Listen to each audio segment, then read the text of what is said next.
Well, viewers, we are back again on this topic about sleep disorderliness and your healthy lifestyle. So, our guests today are Miss Laura Belma and Dr. Ed Brown. Welcome back. Thank you. Thank you. Thank you. So, if you are just joining us, we've been discussing on this, and then remember you can always go back to our website and then www.majestytv.org and have a playback, because I think you will gain a lot from this topic. So feel free as well to give us a call on 02033 74160 should you want to interact with any of our guests. So call the studio line, and I believe they will be delighted to hear your voice and at the same time answer your questions. So, Dr. Ed, welcome once again. And we were discussing on the insomnia and how one can know if he or she have insomnia. Please, can you give us more information on yes, insomnia? On that. Yeah. So if it's not caused, if you have sleeplessness yes. in any part of the night, yes, and you are sleepy, and there is no other cause. For instance, there could be too much noise, or your bedroom could be too hot, or you're drinking too much caffeine, or you're the other causes that we talked about.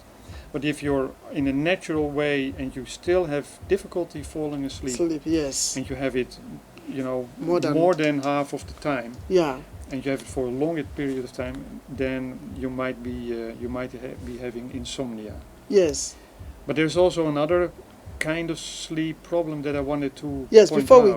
Before we go to that, okay. I would like to know when you have insomnia, so what can be done to help you? Since you already told us that taking pills wouldn't be the right solution. No. So what do you think can be done to help somebody who have insomnia? Yeah, there is a way to, there's a program, a treatment program for insomnia. It's short and it's very effective, and it's called cognitive behavioral therapy for insomnia. And usually it's not very long, you don't need many sessions, and it has very distinct exercises. First it looks at all the behavioral things that you do that might interrupt your sleep, like we were discussing. Yes. The computer use, the coffee, the sport, what you eat, etc. Yeah. Then relaxation, right? How do you relax? Because some people, they go to sleep and they're still feeling like their body is, tense. Yeah, they have burden in their heart. Too many thoughts. Yeah, and thoughts in their head and so on, and they need to be able to let go and to. So there's relaxation exercises, and it goes into that. Then it goes also into, how do you plan your thoughts, because you cannot always plan that you're starting to worry about something. So you have exercises how you can deal with your thoughts before you go to sleep, long before you go to sleep, and then you don't have to think about them anymore once you go to sleep. Yeah.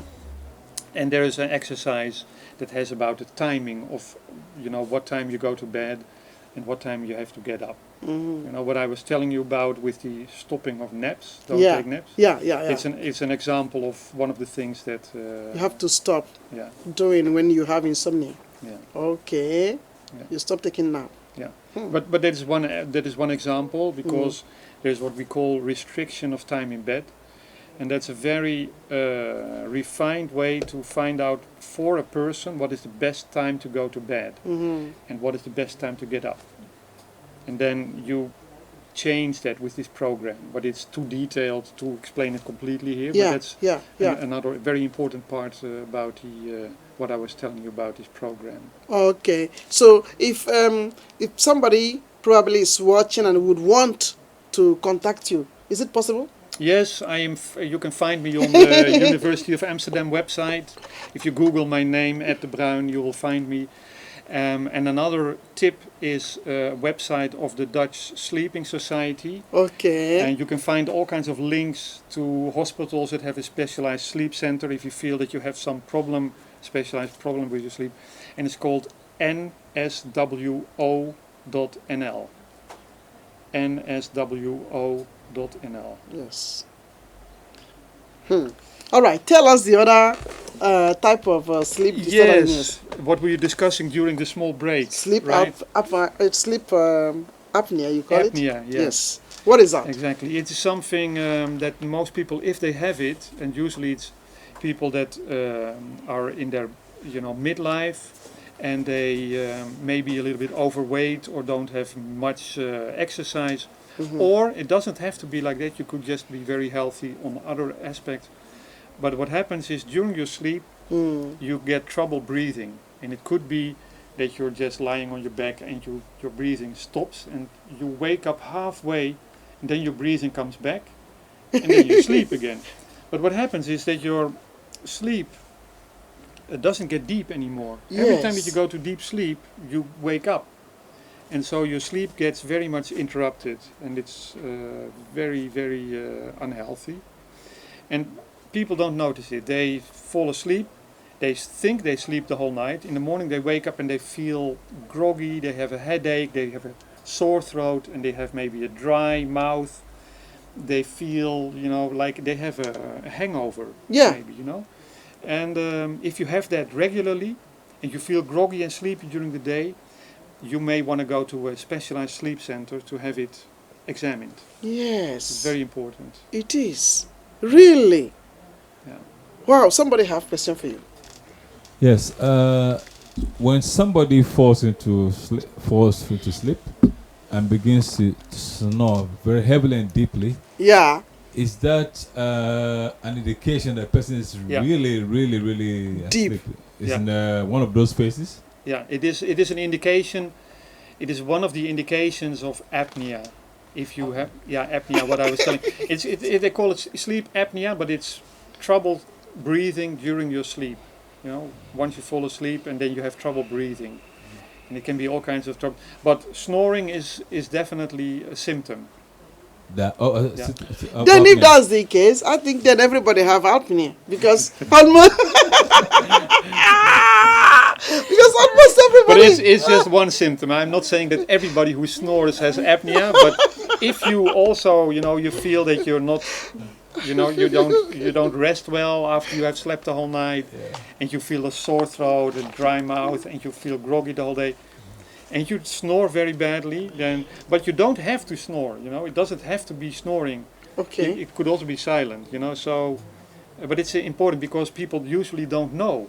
They think they sleep well, and they think, what's going on? And so that's why I'm explaining this, that if they have those symptoms with their sleep, they feel they don't sleep well, not deep enough, and they have a dry mouth, and maybe they snore, parts of the night, or maybe they wake up sometimes startled, or they even notice it. You might want to have it examined. It's But does the snoring itself, is that I watch part, or do you know which phase of the sleep does that happen?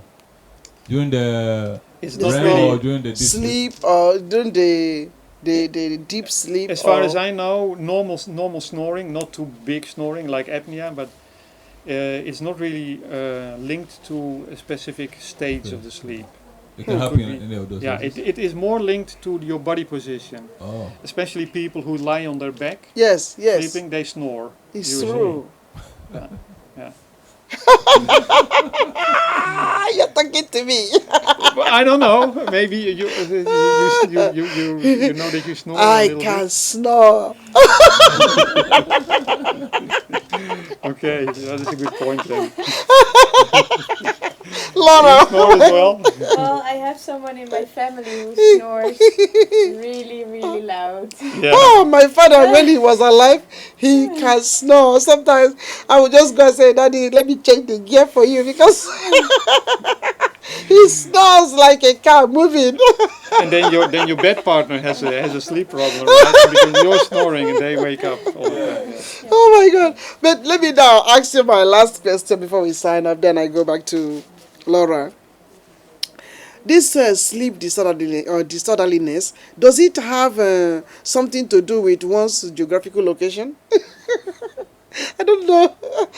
Does it have to do? Yes. Does Yeah. it have to? Does geographical location or geographical, yeah, does it have anything to do with the way you sleep? Sorry, there. Let her Yeah. Sorry. answer first because Actually, I don't know if that has influence. So I think it's better. Okay, let him get himself let me first. cough. Yeah, please. Let me get Of course. part Yes. of my. Yeah. Maybe I've been talking too much. Who Yeah, knows? exactly. Take some water then. Take more. I took. Yeah, maybe I Yeah. take some more. No, it's not. It's not definitely Drink linked to first. the location. Mm. But for instance, in the north, in the summertime, they have very long days. In Mhm. Norway and in Sweden, Mm. some places they have it's light at 4 o'clock at night and it's light until 12 o'clock. So they have only, 4 hours of darkness, and then it's difficult to sleep. So people actually have more sleep difficulties there. And in the winter time, it's very long, darkness. Mm. Yes. But it's there is also cultural differences in how people behave in the sleep, right? I mean, in some Mediterranean countries like Spain or Italy, people do a siesta, Yeah, right? siesta, yeah.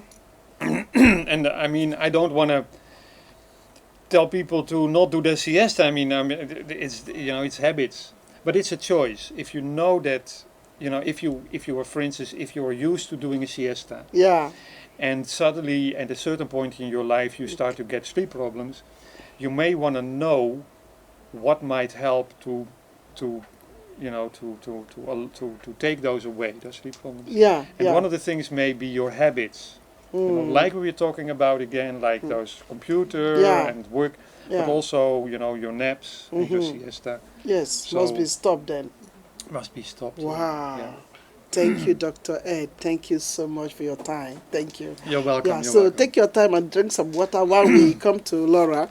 So, Laura, what are some of the sleep interventions you have or you are developing for the children? Yeah. We are going to develop an intervention to stimulate healthy sleep behavior among the children in Amsterdam. But at this moment we are looking at all the literature and finding out which factors are influencing child sleep behavior. And then you can think about smartphones, gaming, but maybe also sports and some kinds of food containing caffeine or lots of sugar. And Parents. the parents, of course, yes. How would the parents affect that as well? I think the parents can have a schedule for the children. And, Okay.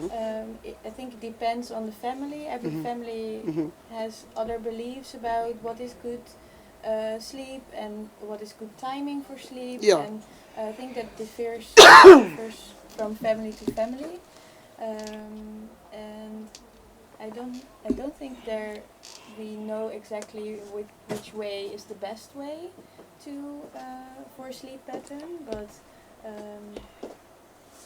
we're going to try and discover that and try to stimulate the healthy behavior among the children so that they have better school performances and better cognitive development. And So why did you choose Amsterdam? Is it that something is wrong with the kids here or what? actually, we don't know that yet. Because Or you are we just don't- using it as your case study? No, not a case study. We have seen in international literature that children are sleeping less than they are used to, and that Wow. we think that it's good to look at child sleep behavior and Yes. stimulate healthy sleep behavior among the children. Yeah, there is also maybe you work that I might add is that there is a growing number of children that have a little bit problems with overweight. Overweight. And okay. overweight. On the one hand, Yes. overweight Hey. leads to sleep problems, but on the other hand, sleep problems lead to overweightness. Yeah. Really? Yes. Yeah. Really? Yeah. So, And especially with children, this is important. On a young age, we know that this is so. There is a program in Amsterdam. Maybe you wanna. I don't know. You know more about this. You mean de Amsterdamse aanpak gezond gewicht? Yeah. It's Yeah. the Amsterdam Approach Healthy Weight. Yes. And the municipality of Amsterdam wants to reduce the amount of children with overweight and get children more active, Yes. more healthy, Yes. eat more healthy, and Mhm. now also sleep more Yeah. healthy. Okay. And that's why my project is here. Yeah. And we are going to develop this intervention because the municipality of Amsterdam finds it very, very important that Yes. the children stay healthy. Yes, exactly. And maybe they don't have sleep problems, Mhm. maybe some of them, Mhm. but it's better to prevent them Yes, from exactly. getting sleep problems Yes. and already give them knowledge and tools to use to sleep better before they even get to the stage of a sleep problem.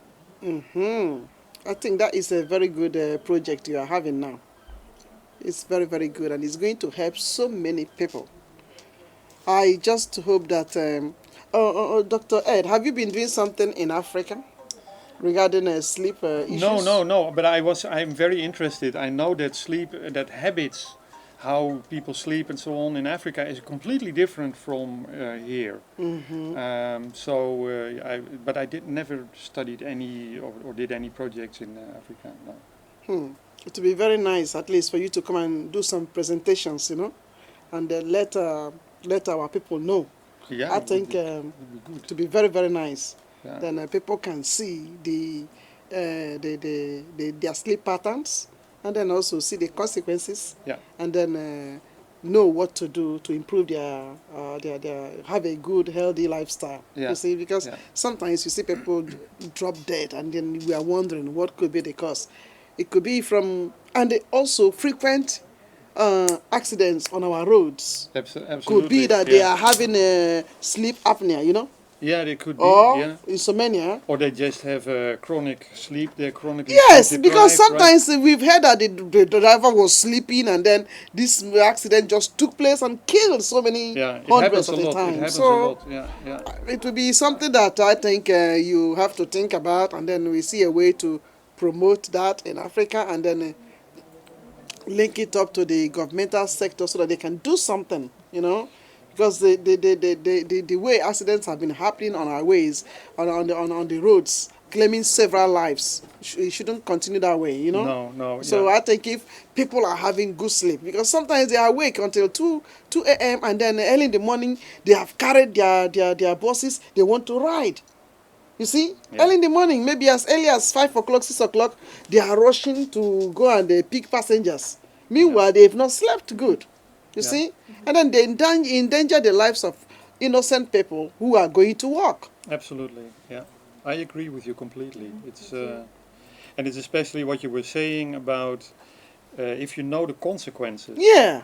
Maybe you do something, but you have to know the consequences, that it has an effect on how you can concentrate, how good you can function during the day, Exactly. but also on your health and on your personal I think a functioning. lot of people don't know that. Yeah, they do not. Yes, it's true. It's true. I think this is something you have to think about, and then we will also see how to help to promote it when the time comes. Very, very interesting. Yeah. Absolutely. Well, thank you. And before we sign up, is there any word of advice you want to look into the camera and tell those who have watched us? Well, what you have been saying already, I think it's very important.